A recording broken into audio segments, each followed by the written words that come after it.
Long ago, in a small village surrounded by green fields and endless forests, there lived a poor farmer named Thomas. Thomas owned a tiny piece of land. Every morning, before the sun rose, he would wake up, walk into his field, and work until the sky turned dark. But no matter how hard he worked, life never seemed to become easier. One year, the rain stopped, the fields became dry, the crops slowly died, and Thomas lost almost everything he had. He had only a small bag of grain left at home.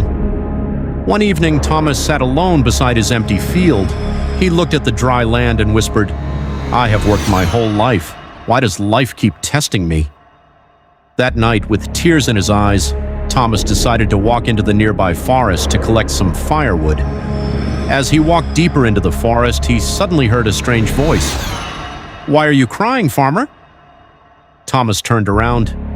Standing beneath an ancient tree was an old man wearing a long, dark cloak. His eyes seemed to shine in the darkness. Thomas was frightened. "Who are you?" he asked. The old man smiled. "My name is Elias. Some people call me a wizard." Thomas stepped back. "A wizard?" Elias nodded. No matter how hard he worked, life never seemed to become easier. One year, the rain stopped. The fields became dry, the crops slowly died, and Thomas lost almost everything he had. He had only a small bag of grain left at home. One evening, Thomas sat alone beside his empty field. He looked at the dry land and whispered, "I have worked my whole life. Why does life keep testing me?" That night, with tears in his eyes, Thomas decided to walk into the nearby forest to collect some firewood. As he walked deeper into the forest, he suddenly heard a strange voice.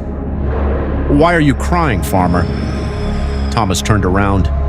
Standing beneath an ancient tree was an old man wearing a long, dark cloak. His eyes seemed to shine in the darkness. Thomas was frightened. "Who are you?" he asked. The old man smiled. "My name is Elias. Some people call me a wizard." Thomas stepped back. "A wizard?" Elias nodded. "No matter how hard he worked, I have watched you for many years. I have seen you work when everyone else was sleeping. I have seen you share your little food with hungry people even when you had almost nothing."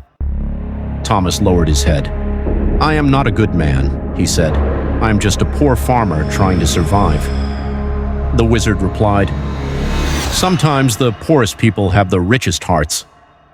Elias raised his hand. Suddenly, a small golden light appeared in his palm. "This is a gift," the wizard said. Thomas stared at the glowing light.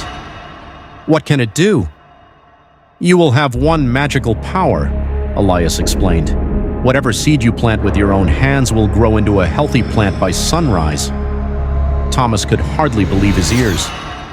"But there is a condition." Thomas looked worried. "What condition?" "You must never use this power only for yourself.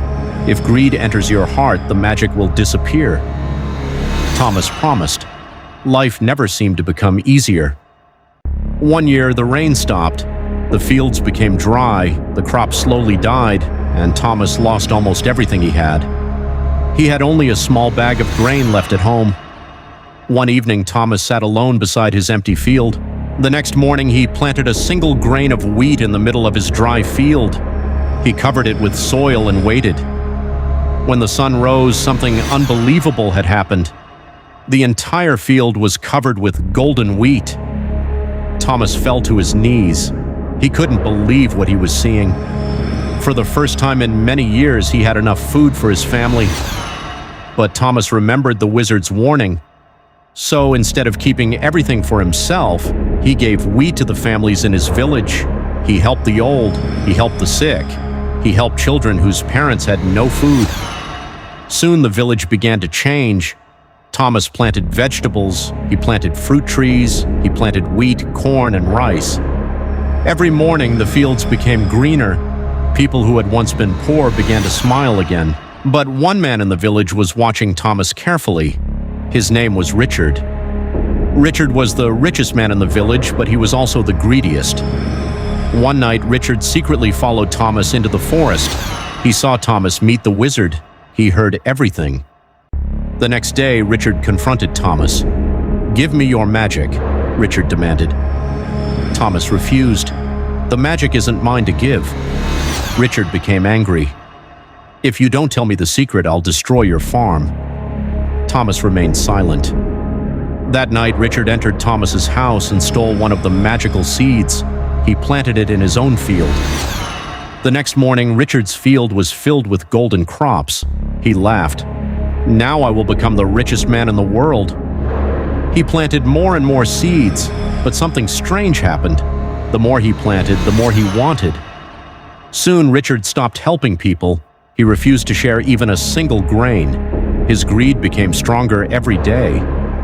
Then one morning, all of Richard's crops suddenly turned black. The golden fields disappeared. The magical seed became nothing more than a piece of dry wood. Richard ran to Thomas. What happened? Thomas looked at him sadly. You forgot the wizard's condition.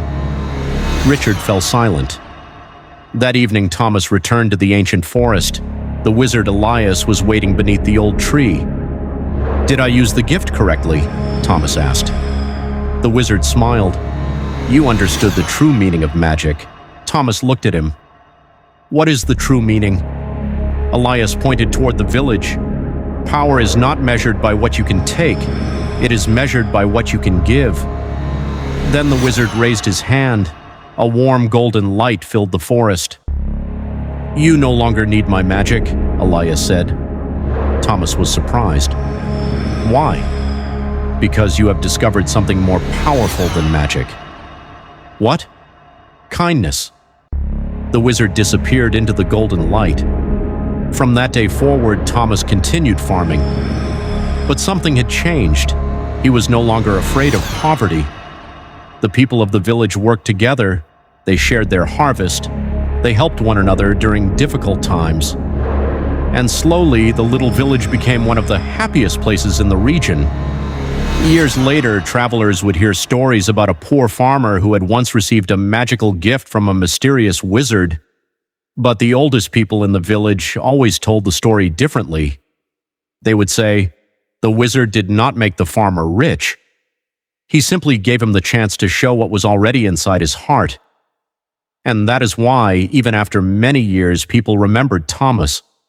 Not because he had received magical power, but because he chose to use that power to help others.